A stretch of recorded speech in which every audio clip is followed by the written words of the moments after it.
राज्य सरकारने प्रतिबंधित केलेल्या गुटख्याचा साठा व विक्रीवर पोलिसांनी मोठी कारवाई केली आहे।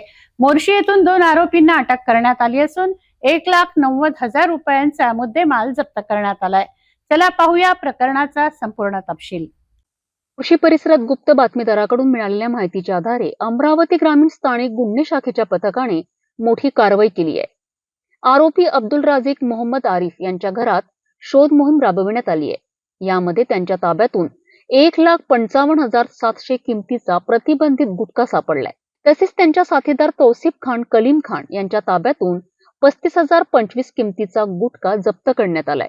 एकूण 1,90,725 किमतीचा मुद्देमाल जप्त करत पोलिसांनी दोन्ही आरोपींना अटक केली आहे। ही कारवाई पोलीस अधीक्षक विशाल आनंद, अप्पर पोलीस अधीक्षक पंकज कुमावत यांच्या मार्गदर्शनाखाली पोलीस निरीक्षक किरण वानखडे आणि त्यांच्या टीमने यशस्वीपणे केली आहे। आरोपींना पुढील चौकशीसाठी स्थानिक पोलीस ठाण्याच्या ताब्यात देण्यात आले आहेत। मोर्शी येथील गुटखा प्रकरणात पोलिसांची ही मोठी कारवाई महत्त्वपूर्ण मानली जात आहे। राज्य सरकारने प्रतिबंधित केलेल्या गुटख्याच्या साठ्यावर अशा प्रकारे होणारी कडक कारवाई यापुढेही चालू राहील अशी अपेक्षा आहे।